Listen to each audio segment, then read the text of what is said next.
everybody, and welcome to episode 182 of the I Rock Knits podcast. My name is Corey Eichelberger, and I have a guest with me today. This is Emily of the Botanical Knitter. She is a newer friend to me, but I felt like I really got to know Emily at the Up North Fiber Retreat a little bit last January, which I've talked about on the podcast a lot.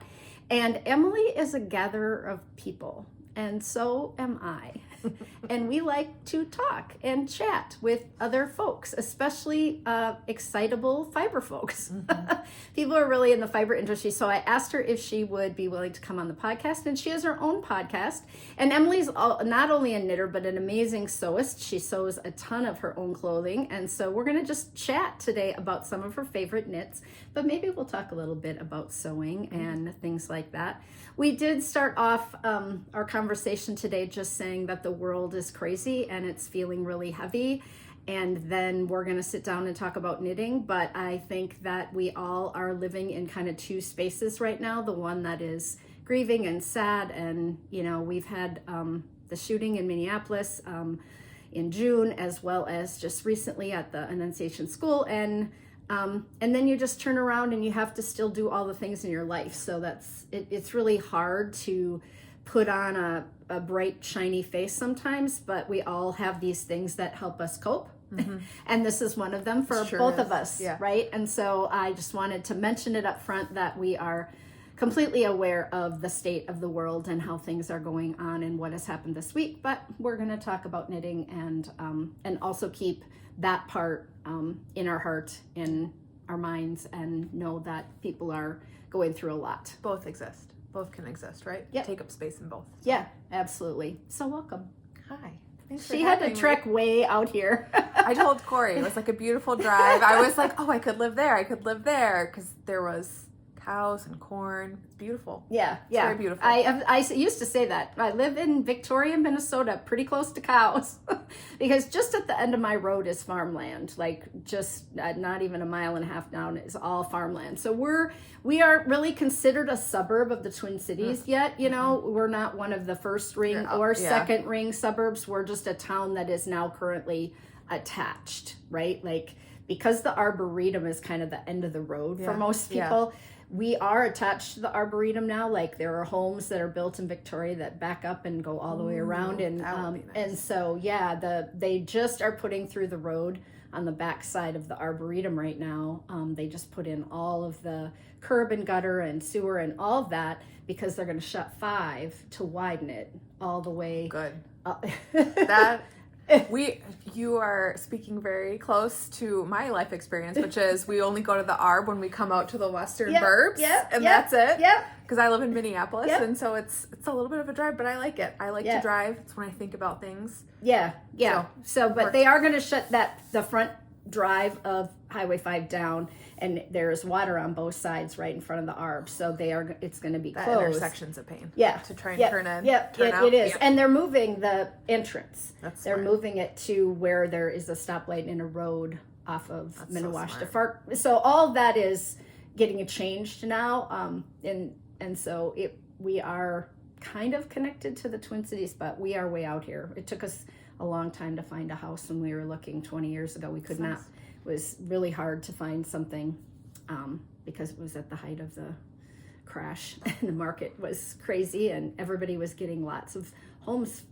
They were just giving away homes, right? It was just things were nuts during that time, and we were like, we can't find a house. There are no houses on the market. This works. So we are way out here. It's beautiful. Worth it. Yeah, but we are a long way out. I mean, so people wouldn't want to live this far out. I mean, anything we want to do, we have to go to kind of Eden Prairie for the the big things. Everything you need. Well, Chaska has a Costco now, which is lovely, right down 41, which you would have come past. Closer. So that just opened in the last little bit. So we have a close. It is a lot less busy than any other Costco, which is lovely. You can park close. You can go in and out. A Costco parking lot? What? That's close and in and out. I know. Bullshit. I know. And there's never a line at the gas. I know. Because it's I just brand filled up new. My car yesterday. Yeah, it's brand new. It's crazy. But we still don't have a grocery store. I mean, now we have Costco, but Not in Still Victoria. Not in Victoria. Right. Yeah. There is a cub in Cheska. But anyway, so welcome. We're just chatting away here. I gave her the house tour. I'm not sure why, but every time someone comes to the house, I give them the tour. I love a house tour. Because I'm just like, you know what? This is where the yarn lives. Well, and when you're friends with people, and we only ever interact like at the Up North Fiber Festival, Brew and Make, other fiber festivals, it's always really fun to just see where people live and where you call home. Yes. And I feel like you see more of the person. I see you in this house. There's orange, everybody. Yeah, there is. But not as much as I thought there would be. No, but there's a lot of color. A lot of color. There's a lot of color everywhere. But my walls are beige. Because then you can play with color. I put color, I have a red couch. And, Orange rocking chairs. Yeah, I have orange rocking chairs on the deck. But yeah. So let's talk a little bit about your fiber journey and how you learned to knit. Okay. I know you've told this on your own podcast, but you will there will be some new people here who won't have watched yours. Now they can go over and start watching. But well, hi to new friends that might not be familiar with me. I'm Emily, like Corey said. I'm the Botanical Knitter on Instagram and here on the YouTube. I started knitting back in 2009. And I started learning to knit because I was diagnosed with cancer. It was my sophomore year of college, and my aunt is, to this day, an incredible knitter. And I had to drop out for a semester after my surgery to move home and recover. And so my aunt taught me how to knit. And I still have the same bamboo straight knitting needles. They have moved with me from apartment to apartment, from Wisconsin to Minnesota. Have I touched them since then? No, but I think it's kind of funny. So learned how to knit, very much just a lot of flat knitting, lots of scarves, very basic, and would pick it up maybe every couple of years. I tried the whole loom thing, with the finger knitting with the hook, but never really stuck because I was, just wasn't right for me yet. And then when I moved to Minnesota in 2015, my aunt brought as a housewarming / birthday present for me, circular needles and some Malabrigo and a pattern to knit a cowl in the round. So I did that, so fun, and then life happened and then it went away.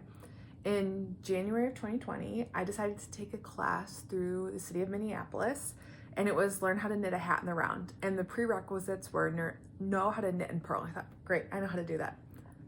No, I hadn't knit in years. And so I'm in this class watching YouTube videos to try to even remember. And the first thing we did was a tubular cast on. Oh, Lord. And I was like, what?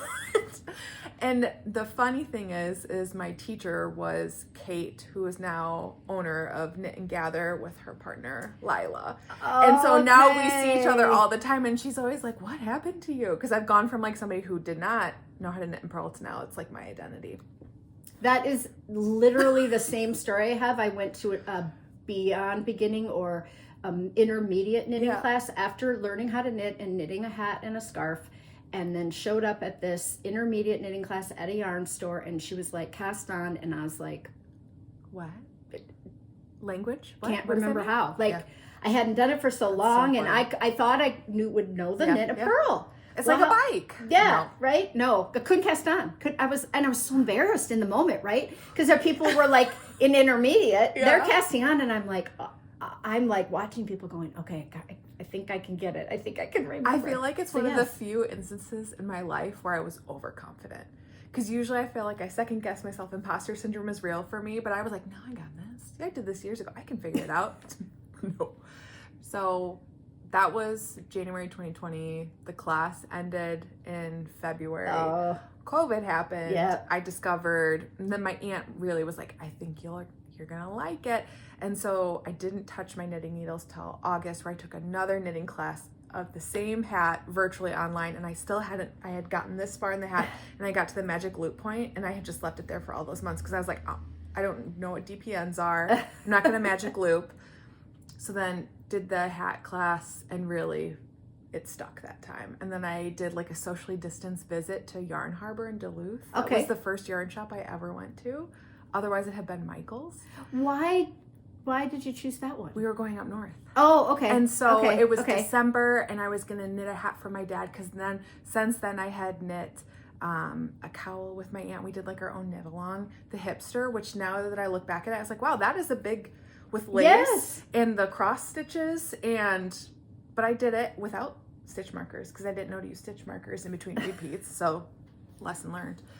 And then, we just went to Yarn Harbor and I saw all the yarn and I remember seeing Lavender Loon. That was the first yarn brand that I was like, oh my gosh, this is beautiful. And it's just been, now I sew, spin, And you dye. hadn't been sewing before? So you kind of just got more exposed to what was available. And I think that happens with a lot of people. Like I teach beginning knitting and in the Carver County Library system. And then if they don't go to a yarn store right away and they've only really gotten, because they give them the yarn and the needles, then they've only ever had the experience of Michael's, that those aisles can be so overwhelming and there's no help. And there's it's not like a yarn shop is very community. You walk in and people are usually like, hi, how are you? I love what you're wearing. What are you looking for? Like, it's just a very different experience. So there was that. Yeah. And then Ravelry too. Like seeing all the patterns that exist. That was also. And then from there, knitting turned into, I learned how to naturally dye, which turned into learning how to spin, which then turned into, well, now I want to make more of my clothes. So then sewing. And I recently purchased a loom, a rigid heddle loom. Wow. I don't know how to use it, but someday I will. Yeah, no, for sure.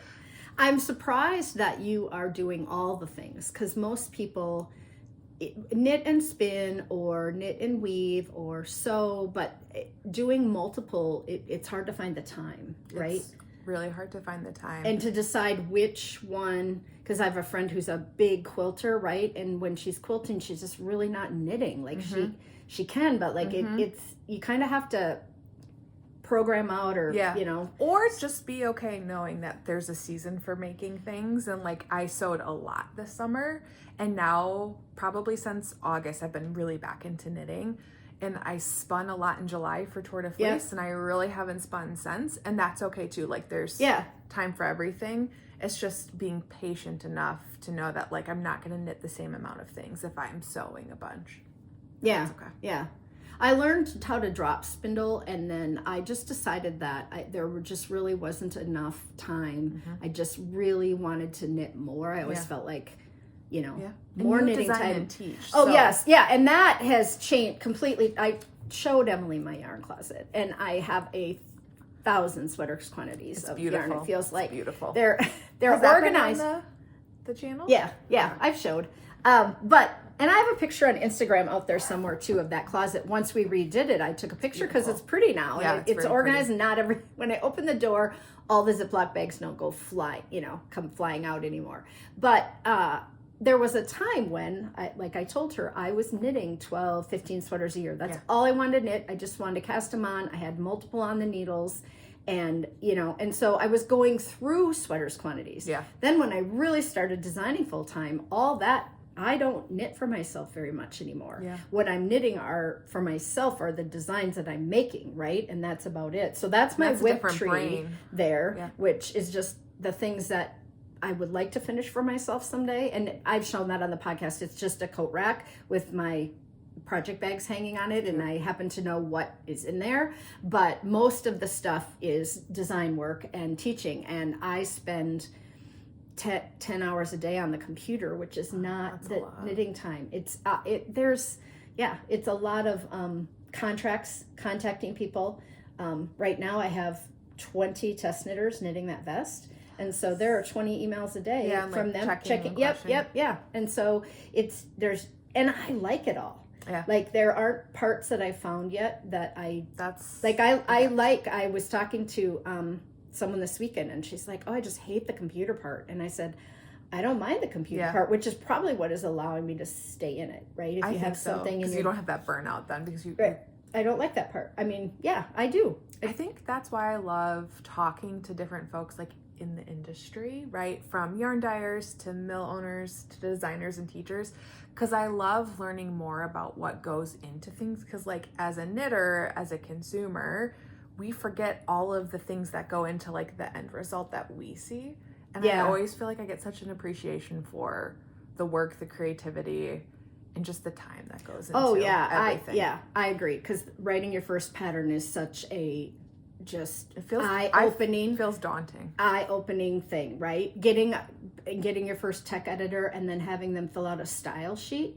We have a style sheet, which is all your preferences for how you want your pattern written and what abbreviations are you going to use, and that's interesting. And all, like, what font do you want all of your things in, and then do you want 2 columns or do you want 1 column, or and you're filling out the sheet and you're like, I don't know. This is my first and second one, and I go back, I look at some of my early ones. Thank goodness for the tech editors who helped elevates it, right? Because they know, and the user experience. For sure. Cool. And that part, it was shocking to me. Like, I just had no idea that I had to decide between CB4 or cable 4 front, or how I wanted to write that word. Like, and different people do 2/2 right cross, and different people do cable 4 front, like, right? And I was like, oh my goodness, I don't know. You just and pick. Then depending on where you're from too, right? Oh, absolutely. I'm testing for a German designer right now, and it's very interesting, the difference between the two, and even just like the layout and how in depth for instructions they go, which I think is really interesting. Yeah, because some of the Scandinavian designers are very lean on their instructions because they expect you to know. And I talk to designers. We don't sell yarn in our grocery stores, okay? I know. But I talk to people who are like, you have so much information in your patterns. And I said, that's because I teach a lot of beginners and I get feedback from them. But some designers are like, I don't need to hold their hand. Like, you need to be able to, and that you have to know if you like the way that person writes their patterns or not, right? Yeah, that can be really. And then you learn very quickly what you do and don't like. Yeah. Or after some time, right? Like, I just knit a pattern from somebody that I did not find the translation worked in their favor. And I think lots of people have knit this pattern and they were like, what? It made no sense. And I think even me, a year and a half ago, 2 years ago, would have really struggled with it. And now, like, the more you spend time knitting different garments, like, style, structure, what to anticipate, how to read your stitches better, and you just have confidence, I think. But if you're even just a couple years in, or it's like you've only done a couple sweaters, that's a huge deterrent to people. So I know you can't be everything to everyone at once, but I also do really like how you keep in mind, okay, if I was a beginner or even advanced beginner, how do I want to meet them where they are? Every page has 6 times where it says, note, if I were different doing color, right? Note, it would be better if you would change needle sizes at this point. Whatever. I just hold hands a little bit. I think that's okay. It makes my patterns longer though. It's a lot more to print. So for sure. That's what iPads are for. Knit Companion. Yeah, I know. I have Knit Companion, but I'm a paper and pencil girl. That's so. My dogs are not as well trained as yours, because my dogs will eat. One dog in particular will eat the paper. Chevy is at our feet, He's such a good boy. He met her when he came in, and I put him in the other room because he likes to kiss people on the mouth. And I squealed when I saw him, and I remembered, I was like, adjust your energy, be very calm. And then he came out and sat, he was still pretty excited. You saw him jump above the gate. Look, I have a corgi who needs to jump up in order to get pets. Yeah. So I'm in awe of people. So he's a good boy. He was jumping up. But okay, so kind of favorite garments to knit. What era are you in right? Not garments. Favorite anything to knit. Like, what are you liking? If you have your choice to sit down and knit a new pattern, depending on what you've just finished, and I understand that, but like, where's your sweet spot right now? Right now, I am wanting to knit vests or cardigans. I have done some work to think, and I think doing the year in recap has been really helpful of like, here's everything I made this year. So I've done that 2 years in a row now. And it's helped me identify where I have gaps in my closet. And also like, how many Raglan sweaters do I need? Because I can only wear so many. But you're also building out an entire wardrobe because of your sewing. Yeah. Like, you're like, I need skirts and dresses and pants and short sets, and then you're adding the supplementing. Yeah. You're adding things to that. So I'm working on a cabled cardigan right now with lace, and that's bringing me a lot of joy. And it's a slower pace, which I'm also trying to really be mindful about how quickly I'm making things. And am I picking a pattern just because I think it's going to be a quick knit? Because I am a product knitter. I'm not a process, but I'm trying to really find more joy in the process. I mean, obviously I love knitting. I do it 24/7, but I know, but I'm a product really want to person wear too. things. I want the style item. it. Yep. I want to be cute. I want people to be like, "Oh, where'd you get that?" I'm like, "Thanks, I made it." Which is at one point why I had 40 hats, right? Like it was just it was ridiculous. And you can style them. Yeah.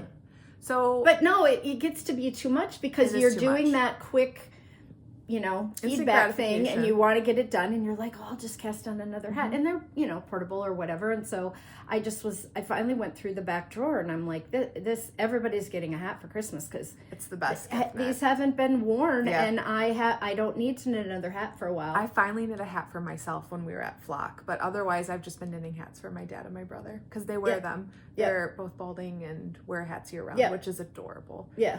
So I think I am trying to slow down, be more intentional, because the reason why we make our clothes is to be slow fashion, right? Yes. And to be more thoughtful consumers, but it's hard, especially when like I'm on Instagram a lot, I'm watching a lot of YouTube channels. It's always like, oh, I want to do that pattern. Oh, I need this yarn. So I'm trying to just be. So I'm working on a vest right now. I do find your energy thoughtful. Like that's good because I find myself very frantic. No, I exhaust myself. I am. My energy is sporadic. That's why we get along, I think. But I do feel like when watching your podcast and listening to you just talk, you have a thoughtfulness about that. I don't think 10 years ago we were talking about slow fashion the way we are now. Maybe even a little longer ago than that, 15 years ago. And so it was all about production when I was really in the height of knitting. Like it was like, we were so proud that we knit 12 sweaters that year. And I'm like, that's ridiculous and unmaintainable. And I'm knitting for like speed. Yeah. And it comes. And as like a content creator, right? Yeah. There's pressure and I think some of it's self-imposed pressure for me. Like I'm my harshest critic for sure. But you want to like talk about things. You want to show progress. You don't want to be the same kind of format all of the time, which is like, here, I've done an inch on this sweater, right? So for me, it's also like, I find joy in casting on things, trying new things, but I also want to be interesting and like have new things to talk about and different things to talk about. So I think sewing's helped with that. And I also just like, I film and post a vlog when I have time. I don't really have a strict schedule, which... No, sorry. But it's working for you. I mean, you, right? Like, you must be okay with that, right? It works for me, and I'm still, like, the reason why I've gone into, like, making an Instagram, doing YouTube is community and connection with people. And when I moved to Minnesota, I had a really hard time making friends. And I didn't have knitting, and primarily knitting and the internet has brought me so many friends. And I wanted... Yeah, because you had a huge table at the Up North Fiber Retreat, right? But we all met through Instagram, which is wild to me. And now we're just, soul sisters. So I think there's... And not everybody has that or lives in a more rural part or doesn't have a local yarn shop. And so, like, if your YouTube can be community for people, that's what I want out of it. Yeah, absolutely. And when I started 7 years ago, so I'm in my 8th year of podcasting. That's amazing, Corey. And I said... I will be consistent. I will do it every other week. I will not miss because that's the way I live, right? Like I have stuff where I keep notes. And so that's the way I started. And there was a lot of angst about missing a podcast when I had a major surgery, right? Like I was just like, oh my God. And my husband's fun out of it. It's a podcast, right? It's a knitting podcast. Like you can skip, you have to skip a time, you have to skip a time. But that I had set that parameter for myself. And that was also what I was doing with sweaters and output and being able to have content and, finishing things. So hat, right? Well, at least I'll have finished a hat to show. It's like, how many got to be a little, right? And now I just talk more and knit less in the podcast. And I'm because the designs can't, right? Like it just has to be, it is what it is. I like chatter. I like a chatter podcast, which is why I think I'm pretty chatty in mine. Yeah, you are. But that's why I started having friends on because I got tired after 6 years of just listening to myself talk about my knitting. Yeah. And I would have loved at the time to have had a partner, like someone that is a whole nother, that's a whole nother.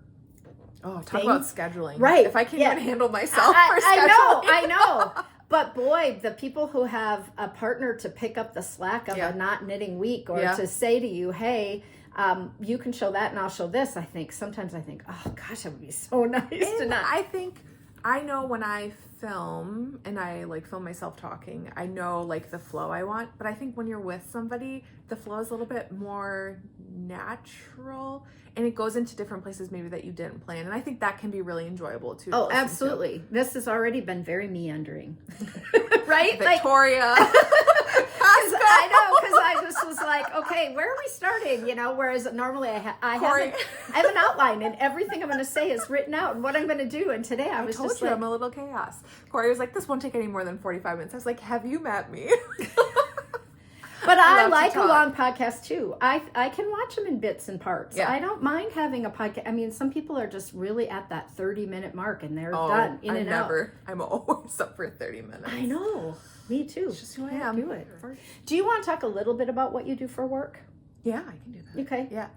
So I am a lobbyist. I work in public health, patient advocacy. I work for a nonprofit. So my work is very nonpartisan, centered in patients, their families. I do cancer advocacy. And so what I love about my job is, yes, I go to the Capitol. I'm a lobbyist, but I get to work with people and I get to help people find their power in their experience. I went through cancer and I remember, and my mom was diagnosed with cancer the year before me. And I remember we were both like, what just happened? Like the whole process leaves you feeling, like at the mercy of others. Right. And we've talked about this, which is kind of why I wanted you to share a little bit with people that might not know, because you do a lot with that community of people and it is a part of your daily life. Is. Yeah. So I'm a nerd. Like I love politics and policy. And so I love my job, but it can be a lot. If folks watch my podcast, they know that I will go very quiet, probably April, even March to May, because that's when like the state legislature is up and running. And I've been talking to people all day and I just need to watch reality TV and not think. So I definitely go a little quiet during my busy season. But I'm doing the good work. So yeah. Do you have a slow time of year then that offsets it, or not really? This year's different because the federal government's been fascinating. Yeah. Usually like July is pretty quiet, and I did take a lot of July off. But then, August, especially when there's an election year, there's lots of things to go do and see. And like, we don't endorse candidates, we don't give candidates money, but it's still time to meet with them and try to get ahead before they're in office. So do you have an office? Like, do you have, used to. Do you have a building, like a place that we other just got rid of like it. You, so are there other people like you? Like, no, I mean, I know there are lobbyists in the world, unique. Emily. There's nobody like me, Corey. I'm not, like, are you the only lobbyist in your area? And there are lobbyists for, I know all that, or... So my organization used to have an office. We're finding new offices now. I am the only lobbyist for my organization in the state of Minnesota. Okay. I have a teammate. Somebody came to visit. He's so cute. Shep. He was excited. He's like, public policy. No, you can't come that way. Go around. Go around. Go around. Come here. Go there. Go under. Good boy. Okay. He was like licking my feet a little bit. It was fun. Oh, that's tail. That's going to be too long. The only lobbyist for my organization in Minnesota. But a lot of my work is done with partners. Okay. So really during session, I'm at the state capitol. Right. And that's where you'll like meet people, you'll grab lunch, you do legislative meetings, do a lot of Zoom calls in the interim. So. Okay. But you're also a reader. I love to read. And I love to read as well. So I felt like there were these like little connections that we had. Both had a podcast, both like to gather people. Because like after I met Emily, I sent, and some other people at the Up North Forever Retreat, I sent them all an email this spring and said, come to my house and stay. And they were like, what are you talking about? I'm like, well, I do this gathering every year with all these folks, and everybody just comes and sleeps overnight. And I felt like that is kind of that same vibe that you get from this Brew and Make. So let's do books, but then we'll talk about Brew and Make too. That. So, and I couldn't sleep over because I had legislative session the last weekend. I know. Is always Shepherd's Harvest, so I'm always like. But you were also helping Susie. Yeah. So like I knew people had stuff going on, and Teresa too. And we've asked Sam for a couple of years, but should I stay? Sam of Lavender Loon. I shouldn't just assume, but yeah, should I stays with her uncle Sam over there, right? Like this is a trek from Shepherd's Harvest. Like why would you come out here? I won't be there next year. Right? It's an hour to get across the city. So nice. But we do spend all day Friday knitting and cozy. eating. All day. Yeah. Just everybody comes and goes and whatever. And so I just always invite people. But let's talk about books. Books. Yeah. What do you like to read? What's your kind of thing? I read a lot of smut. Yeah. Like the romantasy. I used to... Escapism. Yes, totally disassociation. Yep. Like you talked about, like knitting, I'm going to make 12 sweaters. I used to set ridiculous goals for myself. 2020, before I was knitting, I think I read 105 books that year. And I definitely read a broader variety of genre. Yeah, English. I've never been a nonfiction person. Yeah. So... that's that. But are you a book reader or an audio? Both. Okay. So I love to read. I have mostly moved to my iPad to read because then I can knit and read at the same time. And I do like my pinky. I've really gotten that down to an art form. But I do audiobooks too when I'm sewing. Yep. I like to walk around the lake by my house. So I do a lot of audiobooks when I drive. It's like a good way to unplug. Yeah, I'm huge audio. I listened to Abby Jimenez on the way over to Minnesota. The new one, her newest one. It was so good. It was so good. I got to the hotel. I didn't even want to turn it off. I went in and laid on the bed and just kept listening. And I didn't want to unpack my suitcase because I just wanted to keep listening. Really you know, like it was like, oh, this is such a good book. And then I listened to a different one on the way home, and it was also excellent. So I love listening in the car because I am traveling a lot, driving. Helps you stay focused. Go to all these knitting events, and I can let my mind wander, but I like the engagement of having an audiobook there. Okay, let's talk about how Make and Brew came. So Brew and Make. Brew and Make. I said it backwards. I know, everybody does. So it started out when Teresa of Get Bents and Amy of Nash Lake Fiber Farm both were doing events down in their part of like the Northfield area, but they wanted to have something outside, like come up to the cities and build community.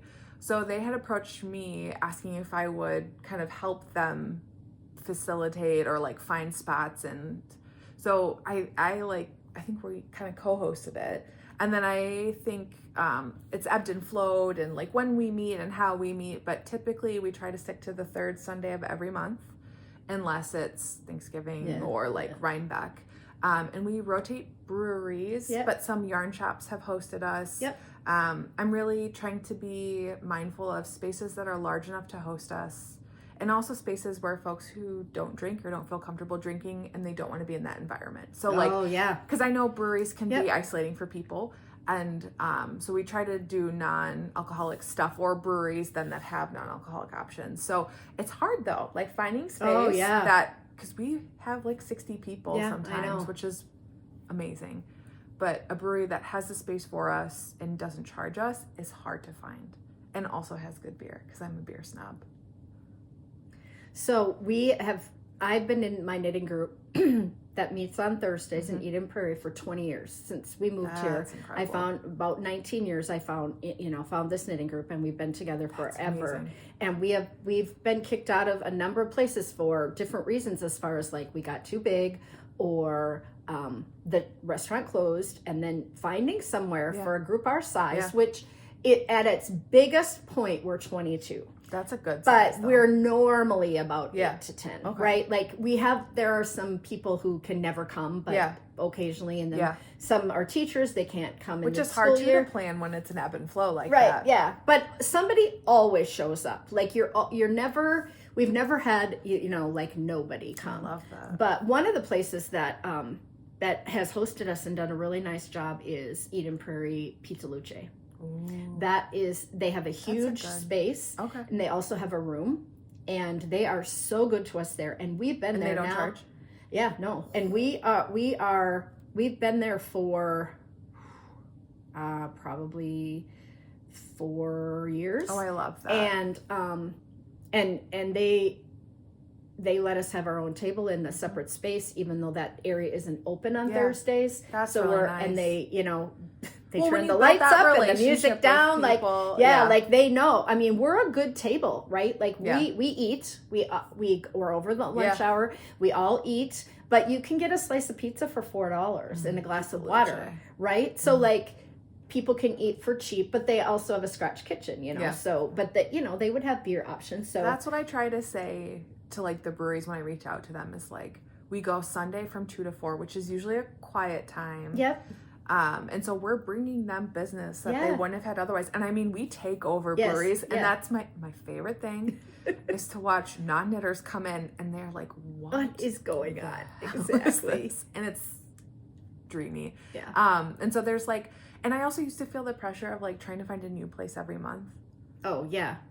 And I'm like, nah, I'm not going to do that. So now we have like 4 or 5 that are really good to us.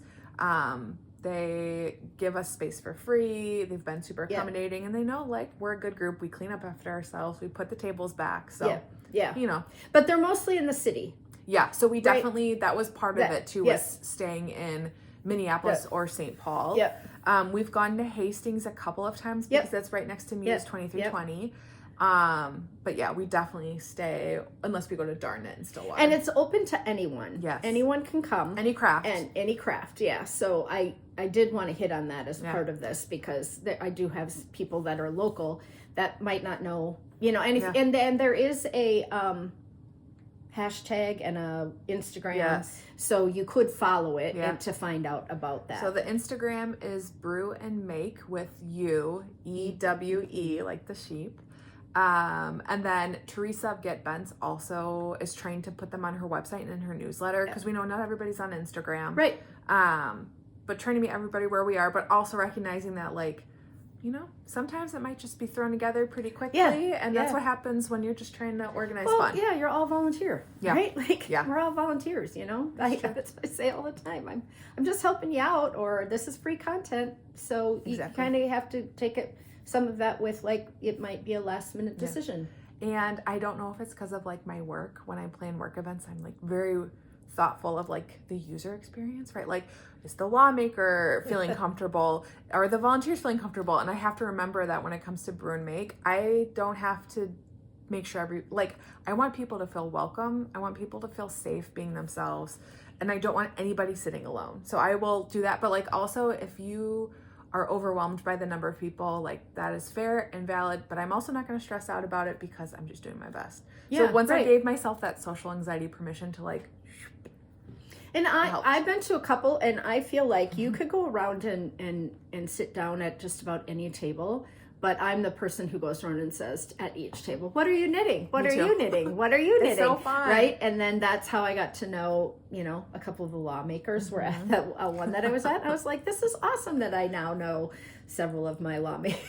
That's been really fun. Like the intersection of knitting and fiber, and then discovering that lawmakers I work with also knit or crochet, and then spending time with them outside the Capitol, just not talking about work or taking a break to talk about knitting at the Capitol. Like that's been really nice. Yeah, to find that connection. Yeah, for sure. I will say we're everywhere. Makers are everywhere.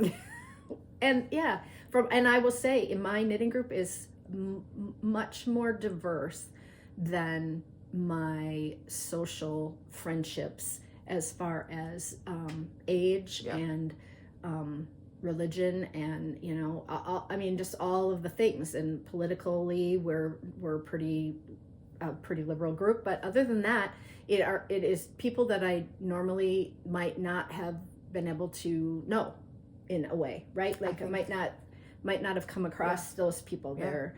And that's what I seek is it is so easy to be in your bubble, who you're comfortable with, who has the same background as you.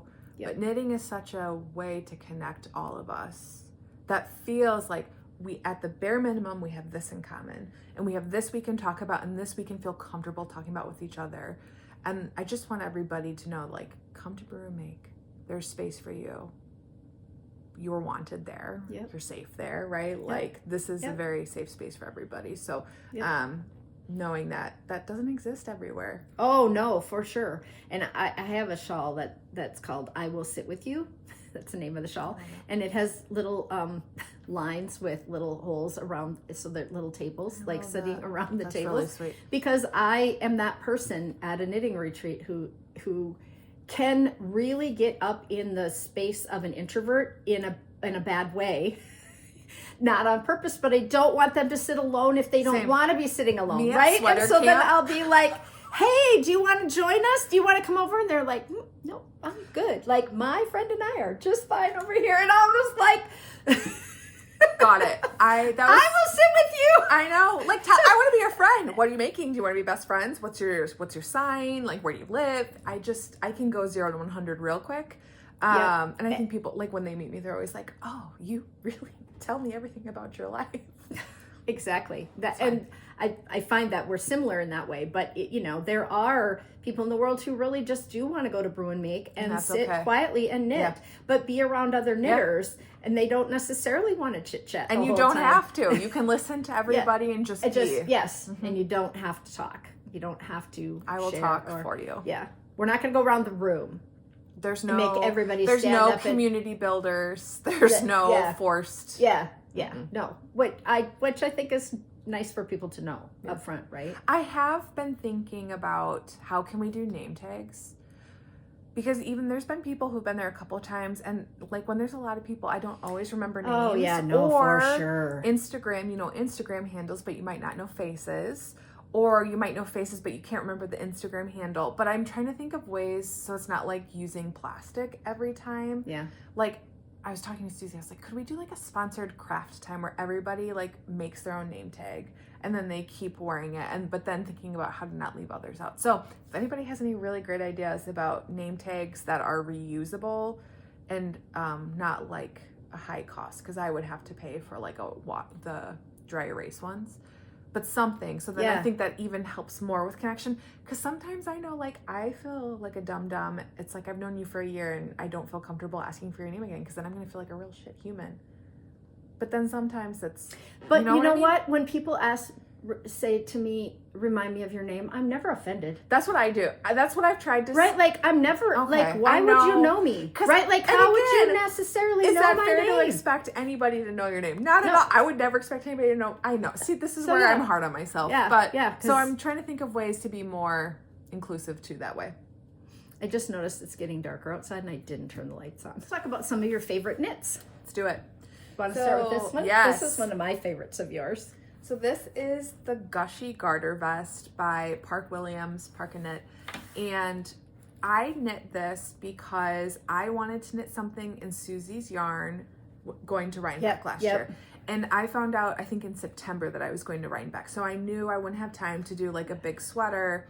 So I wanted something that was different and quick. We have it on the mannequin backwards. This is the back, just so everyone knows. And so it is all garter stitch. I modified the pattern by doing they say, the pattern said to just leave the edge stitch as is, but I went through with a crochet hook and added some edge. And then I did I-cord ties on the front, 2 ties. And then what I did to modify it was embroidered leaves, monstera leaves, the botanical knitter. I love plants. I embroidered before I knit. Like, I have a bunch of hoops that I've done. And so I was like, oh yeah, I can add depth. I'm going to do all these different kinds of stitches. And then let me tell you, knitting on basically a worsted, or trying to embroider on a worsted, very garter. Even with a stabilizer, like the hoop would not fit. So I used stabilizer. I just drew monstera leaves and then did chain stitch around it. This one I tried to do just like a whip stitch, but it doesn't look as nice. But I wore it as is, just the embroidery. And then before flock this year, when I went to Rhinebeck this past fall, I was like really in awe of weaving. My eyes opened up to weaving, and also to felting. And one of my roommates was felting on her sweater. So I thought the whole time, maybe I'll felt in this and I'll like it. So 2 days before flock, I was like, well, I'm going to wear this, so might as well just sit and power. And it went so quickly. And I had fun. And it's like far from perfect. This was my first time felting, but I'm really happy with like the painting aspect of it. And I just pulled green fiber from my stash and just filled it in and had a grand old time. And I think, you know, the backside's really interesting, just to see how kind of messy it is. Now, do you have a desire to put a leaf on the front at all? I don't think so. I'm very like busty. Oh. And so I was trying to decide like where it should go, but I do think balance could be fun, like a small one. But yeah, this might be one I just keep coming to and adding. I just, you know, once you start embellishing things, sometimes it's fun to like, you're like, oh well, then I'll add more and more. That's more my personality, where I have to like say, let's take something away. Yeah. This is too much for one design, Corey. You've added 16 things and take 2 off. Yeah. Maybe probably how I roll, it'll be like a day before I go do something and I get a bug up my butt. But I like this one. It is Shanico DK from Susie of Fiber MacGyver in the colorway Marine Green. And the Shanico DK really can get up to a worsted gauge, and this is a worsted base pattern. So it worked well. Yeah, it's so pretty. And it's just fun. So themed on who you are. Yeah. Like, if you've watched Emily at all, she's a green lover. She loves plants, you know, so it's really, and you love being outside. You love to sit and knit outside. I love to be in nature. And I think there's something too about, you can take a very basic pattern, garter stitch, very basic shaping, and make it your own, right? Like, be confident in yourself, and like, what's the worst thing that happens? Yeah. You rip it out. Yeah. So that was fun. That was fun to experiment with and make it my own. Okay. What else did you bring? Wearing, this is the Wildflower Tee by Tif Nielan. And why I brought it is it's yarn that I naturally dyed. Which it's so good. It's really, I love the speckles. It definitely is like more of the indie dyed vibe. Before, when I was dyeing, I was doing just big vats, and I would do one color. So this is fun because it's all from my garden. Hollyhock, coreopsis, marigold, hibiscus. And I rolled it, I sprinkled it on the yarn after I treated it to get it ready to take the natural dye. Acid dyes, it chemically binds. When you're doing natural dyes, you need to add mordant. Thank you. Mordanted it, and then it can take the natural dye. And then I rolled it up and I steamed it. And then But it's so consistent, Emily. Like the speckles that you don't have like. But you can tell where I switch skeins. Like the color changes a little bit, but that's natural dyeing. Like you're never gonna, actually, I take it back. As a very infrequent natural dyer, I don't worry about consistency. I'm just doing it for myself. There are some natural dyers out there that I am in awe of their consistency and the color they get. Mackenzie, who's M to the third out of Portland, Emily of Woolen Palette out of Portland. Their saturation, their consistency, the colors they get, I'm just in awe of. So it's a skill. It's so hard to do. But I really was happy with this one. And it's all from my garden that I grew. And how did you decide to do a lace design with a speckled yarn? Were you concerned? I didn't even think about it, honestly. Oh, okay. I had test knit this a couple years ago, and I just really liked the yarn, and I liked the pattern because the pattern was called Wildflower. I thought it would be fun to do with flowers. Yep. And so, you know, it definitely doesn't, it takes away a little bit from some of this Not texture. hardly at all, though. I was surprised when you walked in. I was like, that is not really negating and I think the it's lace small enough because the rest of the body symmetrical, right? Like, so you can tell that these are holes, you know, they're not offset, so they're not every which way like the speckles. It really worked. So I feel like as I spend more time, I'm being more thoughtful about what's the yarn I use, what's the base I use, you know, what's the texture of it. But, you know, really, does it make me happy? Am I going to want to wear it? Yeah. You know, so that's that. So that's this one. I really enjoyed knitting it. I love Tif Nielan patterns. Is it a cropped version in her original kind of pattern? Like, is probably, it more cropped? But I think some of her patterns will tell you either like if you want to add an inch, it's estimated this yardage, or she'll have a cropped or regular length. Okay, yeah. I love a cropped version though. Yeah. I brought my Sisterhood by Brienne Moody, who I know has been on the podcast. She's a designer in Minnesota. And this one was fun. This was a test knit, and I used Fiber MacGyver Surrey, and then the Knitting Lizard, who is now Snug and Spun. Oh, she changed? Mm-hmm. It's very cute branding. She did a great job with that. That's Liz, who's also a Minnesota dyer. I know Liz. And I love this because it is so functional and it is very cute. I wore this a ton, and I got a lot of use out of it. And it just kind of fits like this. I didn't do the ribbing through this section, which is fine. Yeah. Mostly because I ran out of yarn. But it's cute. And then you can use your I-cord to like tighten it up. Yeah. And or you can just push it back and have exactly. it be a cowl. So then you go inside and, oh look, my hair isn't messed up like I had a hat. You're right. So I love this. Yeah. I think if you live in a cold weather place, this is a must. And it's lace weight Surrey held double. And so it's super cozy. The only thing is if I wear it too far down, it gets in my eyelashes. So I just, if it's snowing, I don't wear it. But I love it. So that's a good one. Yeah. And then I have learned that I don't love big shawls. The more I I just talked about that. I taught a shawl class in Wisconsin and just talked about like I have thoughts. They're hard sometimes to wear in style, and I'm busty, so then I feel like it's like piled up to here. Yep. And I've really been into like the bandana style cowls or the kerchiefs. Well, and what happened was we were all knitting single skein shawls for a long time, which are difficult to wear if you're only doing one small skein, and they're small, and that was a challenge. So then we went into 2-color shawls for a long time, and we did one color at the top and then something else at the bottom to stripe it or whatever, and then indie yarn dyers grew prolifically and said, I want to sell everybody more than 2 skeins of yarn.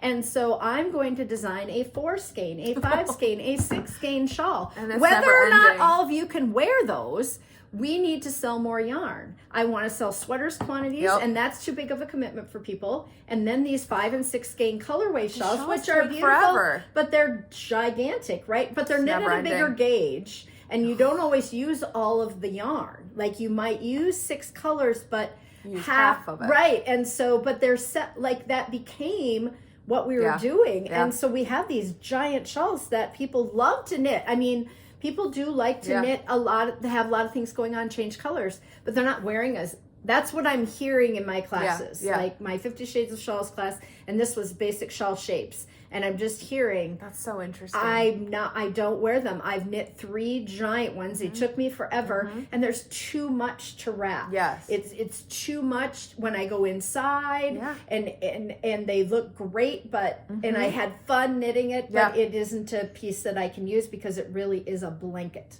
Yes. Right? Yes. And so, 100%. I'm hearing it a lot from people. I realize I don't even like knitting them. Like, especially when you're just increasing, it's like never ending, and then you miss an increase, and then you have to adjust or go back. So I hadn't knit a big shawl. Are you an in a adjuster long time. or a go backer? Like, would you rather knit 2 together? Yeah, me too. Oh, if I would you rather knit 2 together and fudge it? Yes, 100%. Or do you like to just rip back and get it right? No, I will fudge it, and I am also really learning that like imperfection is beautiful, and that's why we make our own clothes. Because I've got some little oopsies on that one, but you know what? It's mine. Yeah. Same with sewing. So I hadn't knit like a big shawl in a while, and I did Tour de Fleece. I remember seeing this one on the podcast, but you know what? It's prettier in person. I mean, it was pretty big. I am obsessed. This is all my hand spun yarn. I used plaid perch, which is the gray CVM, California Variegated Mutant, which is Rommel Dale. Yep. That has spots, so it's less than ideal. So they call them these meat, but they're so soft.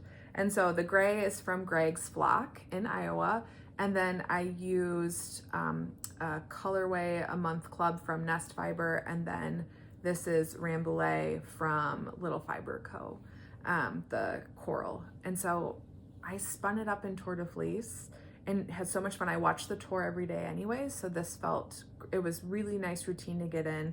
Nothing makes me as calm as spinning yarn. Like, it is very mindful for me. And my brain goes real quiet, similar to like if I would swim or go for a long bike ride. Like, it's that kind of, which is a miracle. Yeah, I don't have those moments. It's a miracle when it happens. Quiet. That would be called sleeping for me. My brain is even then my brain is seldom quiet. My husband would agree. I'm just like chatterboxing. He's trying to fall asleep, and I'm like, just one more thing I have to tell you. What about this? He's Chris would say that too. Yeah, for sure. So I hadn't done a combination spin before, which is when you take 2 different colors or 2 different fibers and not the same and put them together, apply them together. So I did like a little swatch of this, and immediately cast on. And I landed on the Traveler Shawl by Andrea Mowry. I had tried to find other patterns that had like the shape and the garter ridges, but I couldn't find one that I liked, and this was written for hand spun, so I think it just looks really nice. And I think people are nervous. Can we hold up like the whole shape here for people to kind of see? It's a very fun construction. So this is the first part, and then you pick up and knit this way for the second part. And I did the longer option. So did you start down here? Mm-hmm. No. You started up here, maybe. Yes. And went down and got wider and wider and wider on this side. Yes. Yeah. So this one was like ever increasing, which was fine. And then you pick up along this I-cord edge, which was fun. So I think it's really pretty. I love the colors. And it's long and not too deep. Exactly. So highly wearable. It's just what I talk about. I've learned like when I want to style a shawl, I prefer to have my hair up so it's not in the way. And then I'm also working on like setting it back a little farther so it's not all piled on my shelf. Yeah. But I haven't really had a chance to wear it yet because it's been so hot. No, yeah, it does. So I spun it in July, was knitting it as I was spinning, and then finished it in August. And it's really pretty. Thank you. And what weight of yarn was it written for? Like DK-ish? Sport to DK. Yeah, okay. And mine, because mostly, sometimes spinning can be a little inconsistent and you can kind of wing it. Oh, for sure. Inconsistent. Like I'm not a spinner, so I'm just asking in case people are, like, what weight of yarn. And not that you couldn't make it with a worsted. You can with anything. Yeah, this pattern is so flexible. Yeah. And I am not a super consistent spinner. And you wouldn't have to use hand spun. And even if you are an inconsistent spinner, it works out just fine. The pattern's very forgiving. You can see my thick and thin bits, and that's what gives it character and extra beauty. I agree. So I think mine was mostly some heavy fingering sport, a little bit of DK, but it was definitely lighter than I think. Because I think she used Spin Cycle in one of them too, and that's like a thinner one as well. Yeah. So Matt has spun for me. He's gifted his hand me. spun's amazing. And I made my grid gambit with some of his hand spun and with some Angora, but I have some left, and the two skeins don't really coordinate super well, but I think I could do half and half kind of, and that would be fun in this, because when I watched your podcast, I thought, oh, I've got a couple skeins of Matt's yarn that might be fun in this. And I love mixing. What I've been trying to do is really think about what I make with and blending all of the worlds that I love. So it's like the farm roving from Greg with the indie dyed, more commercial purchased wool. And then right now, a sweater that uses farm fresh yarn from Teresa at Get Bents that's got Angora in it and Corriedale and Merino with Surrey from Fiber MacGyver. So it's indie dyed with farm yarn, and I think both can be used together, right, to create beautiful garments. Oh, and my gosh, look at this fluff ball. It's so squishy. Oh my gosh. The halo on this is just beautiful. Yeah.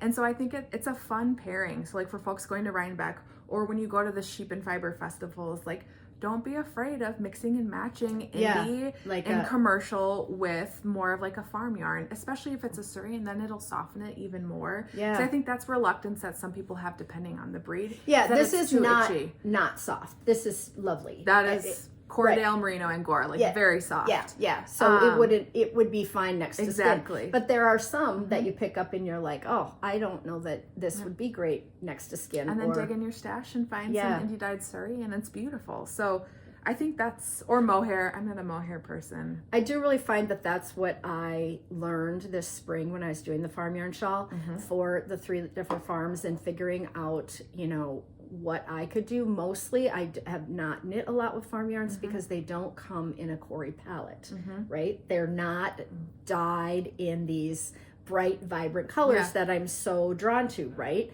And so I really had this tendency to shy away. Yeah. But then when Sarah dyed some of Get Bent's yarn and I bought the red and the yellow, then I was like, okay, now I can add this with some white and I can get some both worlds. Yeah. Right? That was the best. That was lovely. And I think like Utopia is doing really cool colors, like because they're using she acid was at dyes. Her booth was huge. It was and glorious. It was gorgeous booth. The setup, it is. She does so Rhinebeck pretty. too. And I can't even tell you how many boxes of her yarn I have in my closet in there. I haven't so knit with all of it. It's so because I'm so drawn to that lovely, you know. And even if you took like a natural and then you paired it with a color Surrey, yes. like I wanted a very neutral cardigan.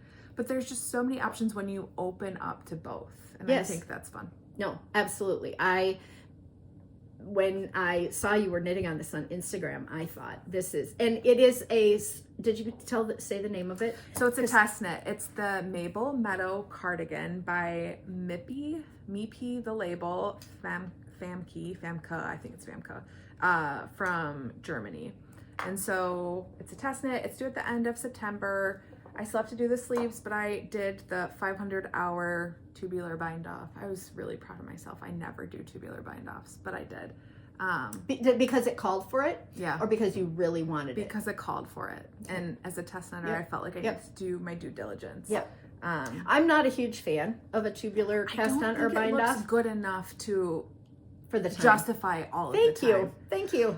See, this is a hill dying, but people responded to my Instagram story and they're like, so worth it. I'm gonna be like, no, it's not. It's not. It's not. And maybe because I don't do it enough, it's not as neat. But I think we jump on bandwagons, and I hear lots of people say, look how it rolls. It rolls under. And I'm like, don't think it does. It doesn't roll. It doesn't roll because no one is looking at the end of your garment. What they're looking is at the front. Exactly. And when you get that nice, neat little line, I love that. Right? I love you. This is girl. If nothing else, people who watch me know that I'm highly opinionated, right? Like about certain things. That does not mean I'm right. That doesn't mean you have to even agree with me, right? But I don't like knitting garter stitch, and I don't like garter. It's too boring for me. Yeah. And my knitting group will just laugh. If somebody brings something garter, they'll be like, well, Corey won't knit it. But the rest of them like it. That means that I'm one out of, a few. I'm with there are you. certain things, but and it depends on where I am and what I'm doing. Like, look at how loud I got. Like, I got intense there for a second. It's okay. I was like, no, tubular. No, I don't have a pattern with tubular. I agree. And so it's just a lot. Did you have to do it on the? Oh, you did up both fronts? However, so this 200 some stitches took me forever. I was working, so like I would join a conference call. I didn't need to talk, and I would do it. But last night I did the button bands and the bind off just with a couple TV shows. So that actually went fairly quickly. So I got to pick up my buttons.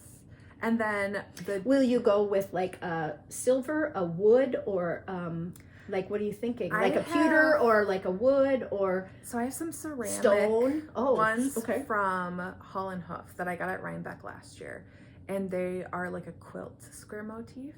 Or I have green floral ones. Okay. So I have a lot of I buy buttons and just squirrel them away. So we are so alike. So you never know when you're going to need a button. I never even showed you my button collection. It's gigantic. Can we do that after? Oh my gosh. So I buy buttons when I go to teach because I can't buy yarn. And it's a fun thing to if I don't, me in project bags. If I buy yarn when I'm teaching at places, I don't get a paycheck, right? Like so I kind of have to have a rule that at first everywhere I went somewhere new, I was buying yarns, and I want just to support, but you also So now I exclusively buy buttons, and that is what I looked at over at Wisconsin. It was just I looked at the button lady. She had all those cards like they have at Rhinebeck, the vintage ones. And I just stood there and I'm just like, have you gone to Missouri Mouse in St. Paul? Yes, yes. Because she will come to shows. Yes, yeah. And I am into the buttons, and in my 50 Shades of Sweaters class, I literally pound on the table every time and I say, spend the money on the buttons. And don't do the tubular bind off. There you go. Because it's our mantra. You're spending hundreds of dollars on yarn and hours knitting. Yeah. And then you're going to Michael's or Joann's and you're thinking, where else do I get a button, right? Like you need to. It's hard if you don't know, but like Etsy has so much. Oh, I know tons. There's some concerns with Etsy. Lake's Makery in Minneapolis has beautiful buttons. Dandelion in Minneapolis Yarn Shop has really has some cute buttons. Yeah. Like Amazing Threads bought the Skeins yarn shop from Terry, bought her buttons and moved them to their shop when Terry went out of business, and Terry had the best button selection for a yarn shop in the Twin Cities, and so they bought out her button collection, and so they do have a pretty large selection up there. I'll have to go check. Yeah.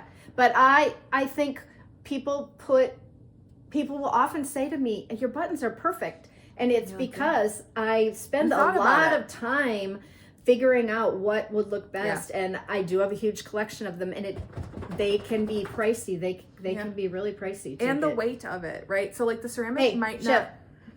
Go lay down. We're almost done. And then it'll be supper. Yep. Good boy. The ceramic might be too heavy, right? So then I'll just play around and see. How many do you have to have? 7? 5. Okay, 5. Yep. So once I do the neckband, I'll add the 5th. But it's kind of a cropped, and it has these eyelets for an I-cord drawstring. It's a very vintage feel pattern. That's funny. I have an old sweater that has an I-cord drawstring. I had said no test knits. Emily Ellen, no test knits, but then I saw this one, and so this is going to be one of my Rhinebeck sweaters because it's just...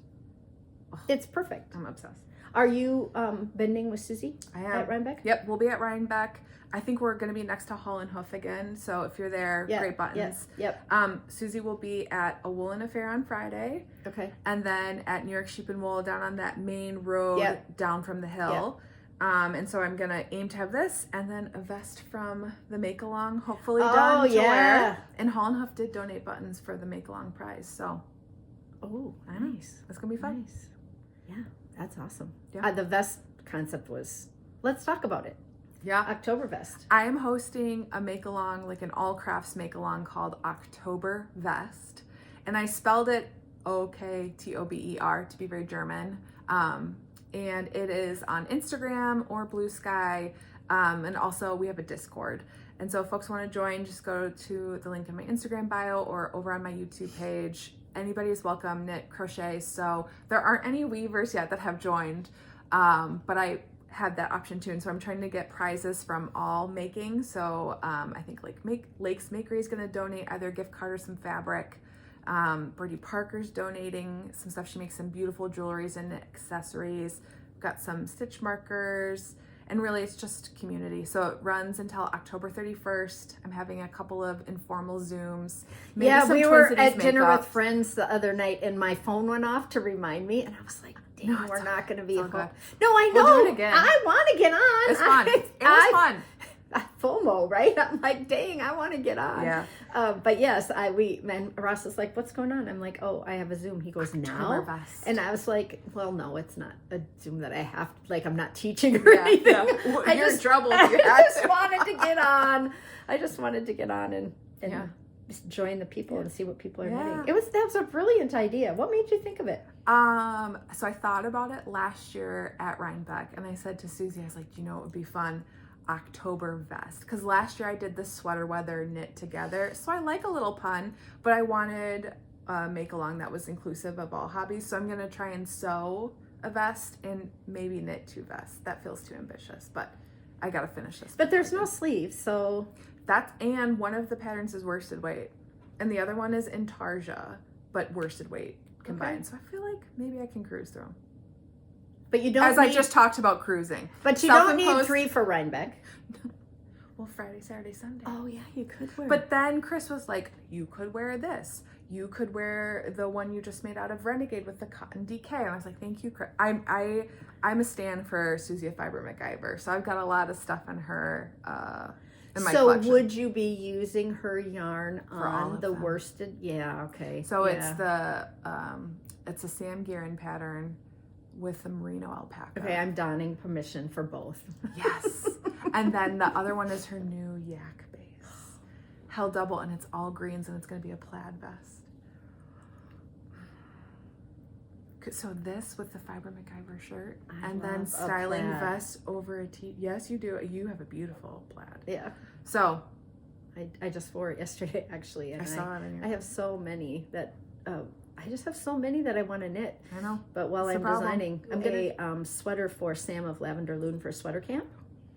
because Brienne is doing one beforehand for the knit-along. So Sam I love that doesn't idea. have one for January. So when I was at Wisconsin Sheep and Wool, smart. I went and she handed me this, and then I held up this, and I said, "Do we need a sample in Corey colors and Sam colors?" And she's like, "Yes, we do." Yes. I said, "That's so funny that you turned around and were like this," and I was like, "Bo's down there. This is what I want." Oh, fun. I don't know, Audrey Hepburnish, right? Can I like ask with you the a little question? sweater set and the little thing. Yeah. How do you get your design inspo? Mostly I have a giant notebook, a 3-ring that's like this thick, and I take pictures everywhere of all this stuff. So I'm in a store and I see a thing and a pattern or a color or a design or whatever, and then I just take pictures everywhere I am. I sometimes of a fence. I took pictures when we wrote our first book together. I took pictures of the electrical poles on Minnesota 52.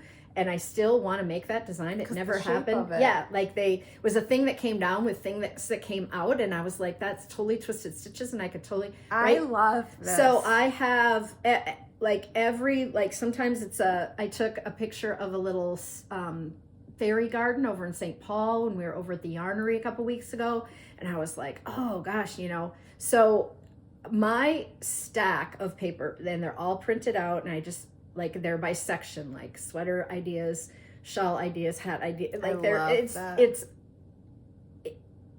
unending, right? Like there's just so much that I'm really a prolific designer. Like I put out way too much stuff, but I feel like I have, because you can get burnout, right? Yeah, and my tech editor is like, I cannot keep up. We are currently running 3 test knits. And I don't know which pattern you're talking about. Right. So, but it's like, I feel like I have a short lifespan because I'm getting to be retirement age. And my husband, I want him to retire and do his passion because I have been doing mine for 10 years now. Right. And I finally, in my 10th year, have enough gumption and name to ask the bigger people for their time and their space. Right. And it took me 10 years of knocking on doors and not being accepted into the bigger spaces, which is you pay your dues, right? And it's really hard in the knitting industry to be seen with 50,000 new patterns on Ravelry each year, right? And so it just takes a long time. I have never at once said to Ross, I don't want to do this today, right? And I said, when I get to that point where I say, I don't want to go teach this weekend, or I don't want to design this new thing that I signed up for, right? Then I'll be done. And I know that I started this very late in life. I was 54 years old, right? And said, I want to write my new, and I had been saying it for 10 years that I wanted to be a knitwear designer. And I just had never taken that leap. Yeah. So coming up with the ideas was never the issue because I had been collecting ideas for so long, and I've been knitting since I was 20 some years. I mean, we're talking almost 40 years of knitting. So I had seen a lot, and I had taken a ton of classes, and I had learned a lot. And I took classes before I was ready to even understand. Like I took short rows before I even understood what you would ever use a short row for. I'm sitting in the class and they're explaining it to me, and I'm still, I was so novice. Yeah. And I'm like, well, I'm going to learn it, but I'm not sure. And the one thing I remember is they said you would use this if you knit pants for a baby for a diaper to fit. Like you would make it bigger in the back. And I'm like, but why? Like, but I'm like, we're knitting baby diaper pants, like, right? Duh. Like it didn't seem like a really practical thing to use that. But I get it now, right? If you want to do short rows here, if you need them. Yeah. But at the time, that's what I took home. It's like is math that class. I will use this when I knit, and I hadn't had children. And now think about all the times you use short rows, right? But shoulders. It was so over my head. But I wanted to be so educated because I loved it so much. Yeah. But now you take that experience as a teacher and you're giving context and making it practical, right? And it's like how they've adjusted how I hear this, I don't know, but like how they teach math now. It's so much more functional and understandable versus like when I was learning math, where even now I don't realize, like I use algebra when I'm figuring out my knitting. Yes. And if I had learned math in a way that felt usable. It's not as daunting. I just said that this weekend. Cross, multiply, and divide in order to get your yardage for how much your product use in there. I'm like, I know. We all sat there and said, I will never, ever use this in my lifetime. My dad is like a very brilliant math mind. And I would try my hardest to I took honors classes to try and keep up with math. And my brain just doesn't work with math, which is funny because I was a music major. You think I would have, there's supposed to be this deep connection. And for the longest time, would always struggle. And then I would say a couple years ago, I called to explain something to him on the sweater math. And he was like, Emily, this is algebra.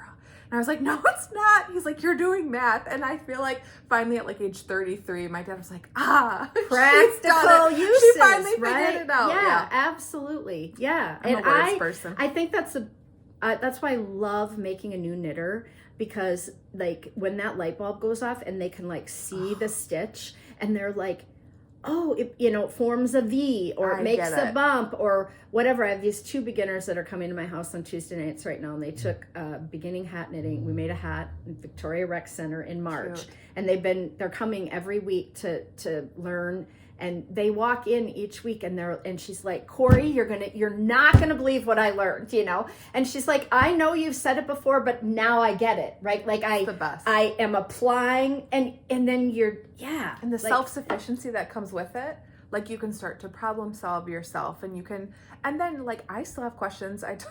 Laura from Dandelion ended up FaceTiming me yesterday because I was like, oh, my brain is broke, So that always still happens, right? Where you're going to need help from friends and you phone it in. But Do you call someone and read the instructions? And then after you've read them out loud, then you're like, okay, I totally get it. Thanks for listening.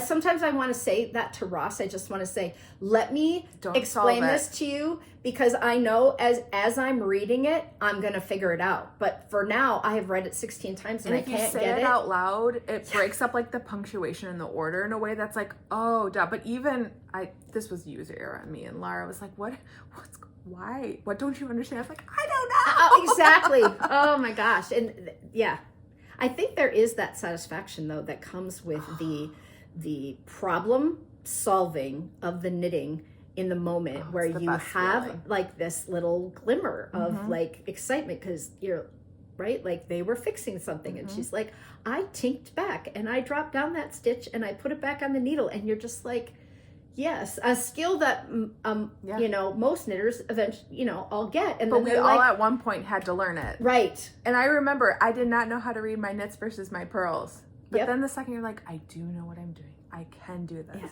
Yeah, there's that sense of accomplishment is lovely. The best feeling. Yeah. Should we leave it at that? I think so. The best feeling. We just had the best feeling, the two of us together. That's what she said.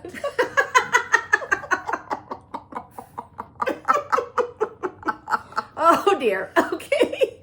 We probably know each other a little too well now. We could laugh about that one. Yeah. Thanks so much, everybody, and we will see you in a couple weeks. Bye.